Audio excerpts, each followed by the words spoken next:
மற்ற இடங்கள் எல்லாமே திருச்சி, சிவகங்கை உள்ளிட்ட நாம் தமிழர் கட்சியை சார்ந்த முக்கியமான நபர்கள்ட்ட உங்களுக்கு தம்பின்னு சொல்லப்படுறாங்க. சோதனை என்னைய சோதனை பண்றாங்க, என்ன காரணம்? காரணம் அவங்க எல்லாருக்கும் தெரிஞ்ச காரணம் தான், ஒன்றும் இல்லை. இப்ப நீங்க இப்படிதான் பார்க்கணும். நம்ம தேர்தல் ஆணையத்தில் பதிவு செய்யப்பட்டு தொடக்கத்திலிருந்தே மக்கள் பாதையில் ஜனநாயக வழியில் இந்த மக்களாட்சி தத்துவத்தை ஏற்றுக்கொண்ட ஒரு அரசியல் பேரியகம் தான். அவங்ககிட்டே பதிவு பண்ணி அவங்ககிட்டே சின்ன ஒதுக்க சொல்லி போராடுறோம். மக்களோடு நின்று நம்ம தேர்தலை எதிர்கொள்றோம். ரெண்டாவது, கட்சி கூட்டங்கள், ஆர்ப்பாட்டங்கள், போராட்டங்கள் எல்லாமே அரசு மற்றும் காவல்துறை ஒப்புதலோடு தான் அனுமதி பெற்று நடக்குது. சட்டத்திற்கு எதிராக அல்லது சட்டம் ஒழுங்கு சீர்கெடுகிற நடவடிக்கைகளோ செயல்பாடுகளோ இல்லை, எல்லாருக்கும் தெரியும். இதுல உளவுத்துறை இருக்கு, காவல்துறை இருக்கு, அதுக்கு மேல ரா இருக்குது. இதெல்லாம் வச்சு நீங்க கண்காணிச்சுட்டு அப்புறம் திடீர்னு போயிட்டு வீடு வீடுக்கு நாங்க என்னை சோதிக்கிறோம் அப்படின்னா அது சும்மா தேர்தல் நேரத்தில் சும்மா ஒரு அச்சுறுத்தி பாக்குறது தான். நியாயமா வெளிப்படையா அவங்க சொல்றத பாருங்க. எல்டிடிக்கு நீங்க காசு அனுப்புறீங்களா? ரொம்ப நாளா எல்லாரும் சொல்லி கொண்டிருந்தது எல்டிடி இருந்து எனக்கு காசு வருதுன்ட்டு. இப்ப எல்டிடிக்கு நாங்க காசு கொடுக்கறோமான்னு கேக்குறீங்க. இப்ப எல்டிடி காசு கொடுக்கணும், எங்க இருக்கு எல்டிடி? எல்டிடியை அழிச்சு முடிச்சாச்சுன்னு நீங்க தான் ஊர் ஊரா போய் சொல்லிட்டு இருந்தீங்க. அப்புறம் இப்ப காசு கொடுக்கறது கை விசாரிக்கிறேன் பாருங்க. சின்னதா யூடியூப் வச்சிருக்காங்க.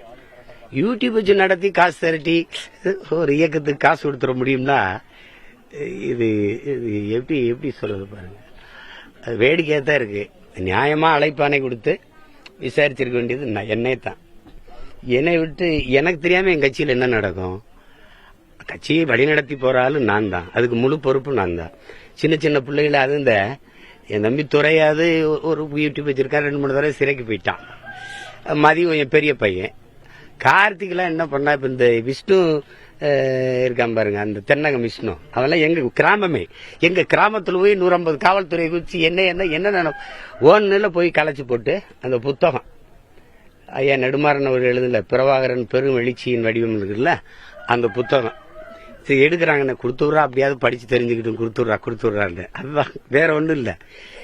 இதுக்கு ஒரு சும்மா அச்சுறுத்தி பாக்குறதா. நீதிமன்றத்தை உடனே நீங்க கட்சி சார்பாக அணுகிருக்கீங்க. ஆமா, தேவையில்லாத என்ன பண்ணுவாங்கன்னா, நியாயமா தெளிவு பெறணும். ஐயம் இருக்குதுன்னா என்னைய கூப்பிட்டு விசாரிச்சா உங்ககிட்ட கேட்க வேண்டிய கேள்வி, இவர்கிட்ட கேட்க வேண்டிய கேள்வி, அவர்கிட்ட கேட்க வேண்டிய கேள்வி, எல்லா கேள்விக்கும் என்கிட்ட தான் பதில் இருக்கு. என்கிட்ட கேட்டு தெளிவிட்டுட்டு போயிடலாம். சும்மா தேவையில்லாம 5 மணிக்கெல்லாம் போய் திருச்சியில துறை வீட்டுல எல்லாம் எங்க மாதரசி 2 பிள்ளைகள் வச்சிட்டு இருக்கு, அவர் வெளியில வந்துட்டாரு. அதே மாதிரி தென்னகம்லாம் சிற்றூர்ல இருக்கிற ஒரு பையன் விஷ்ணு, கார்த்திக்கு கட்சி அலுவலகத்திலே படுத்துக்கனால நீங்க அங்க போல, அவனுக்கு அழைப்பாணி அனுப்பிட்டு 5ஆம் தேதி வான்ட்டு. இப்ப நானே 5ஆம் தேதி போலான்னு இருக்கேன். தனித்தனியா விசாரிக்கிங்க, மொத்தமா என்னைய விசாரிச்சிருங்க. ஏன்னா இது எல்லாத்துக்கும் பொறுப்பு நான் தான். அவன் என்கிட்ட தான் கேட்டுட்டு பதில் சொல்லுவான். அண்ணன் இதுக்கு என்னென்ன பதில் சொல்றது நானே சொல்லிடுறேன், அவ்வளவுதானே. அதனால அது அவசியம் இல்லைன்றேன். அது அவசியம் இல்லை. அந்த மாதிரி அச்சுறுத்துறதுக்கு 5 ஆளுகளும் இல்லை. சட்டத்திற்கு எதிரான நடவடிக்கைகள் நாங்கள் ஈடுபட்டிருந்தா நீங்க நடவடிக்கை எடுங்க. அது எதிர்பார்த்த ஒன்று தானே. அது ரொம்ப நாளாவே நானே சொன்னேன். அவங்க என்னையதான் குறிப்பாங்கன்னு நினைச்சேன். அப்படி தொட்டு தொட்டு வருவாங்க. அவரு அமித்ஷா பாராளுமன்றத்தில் பேசுனது உங்களுக்கு கனொலியில் இருக்கு. இது இஸ்லாமியர்களுக்கு எதிரானதா அப்படின்னு, இஸ்லாமியர்களுக்கும் தமிழர்களுக்கும் எதிரானதுன்னு அவர் சொன்னது இருக்குது. அவங்க நேரம் என்னையதான் குறி வைப்பாங்க. ஒன்னொன்னா கை வச்சு தேர்தல் நேரத்தில் தூக்குவாங்க. அது உங்களுக்கு தெரியும். இது எவ்வளவு தூரம் நான் தடையா இருப்பேன் அவங்க கால் வச்சு நகர்றதுக்குன்னு தெரியும். அதனால தொடுவாங்க. அது எதிர்பார்த்தது. கடைசியா நீங்க இந்த தமிழ்நாட்டில் நீங்க ஆட்சி வந்தா T20 நடத்தும்போது ஃபுல்லா தமிழர்களாவே இருப்பாங்க. அதனுடைய எதிர்விளையா கூட இருக்கலாம். அதுல இப்ப நீங்க GSKன்னு ஒண்ணு இருக்குது. இந்த IPL இதுக்கெல்லாம் யார் கான்ட்ராக்ட் எடுக்கிறாங்க? அரசு நடத்துதான், முதலாளிகள் தானே.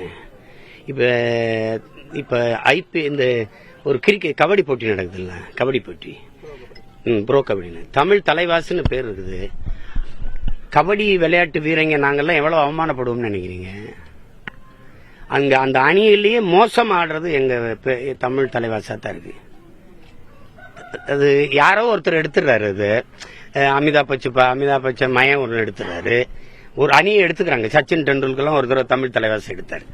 இப்ப நாங்க என்ன சொல்றோம், சாராய கடையே அரசு நடத்துது இல்ல, ஏன் சினிமா எடுக்கக்கூடாது?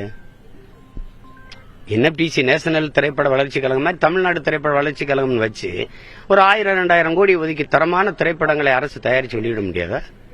பாகுபலி 1500 கோடி வசூலிக்குது இல்ல ஒரு படம். நாம் தமிழ் கட்சி நிர்வாகிகள் இடங்களில் NIA சோதனை நடைபெற்று வரும் நிலையில் கட்சியின் ஒருங்கிணைப்பாளர் சீமான் செய்தியாளர்களை சந்தித்து பேசியிருக்கிறார். தேர்தல் நேரத்தில் இது அச்சுறுத்தும் ஓர் முயற்சிதான். ஏன் நிர்வாகிகளை கேட்க வேண்டும்? நான் தான் கட்சியின் ஒருங்கிணைப்பாளர், NIA கேட்டிருக்கலாமே. வரும் 5ஆம் தேதி விசாரணைக்காக ஆஜராக சம்மன் அனுப்பியிருக்கிறார்கள். நானே நேரில் ஆஜராகலாம் என்று இருக்கிறேன் என்று அவர் கூறியிருக்கிறார். இந்த அச்சுறுத்தலுக்கு பயப்படும் இயக்கம் நாங்கள் அல்ல என்றும் கூறியிருக்கிறார்.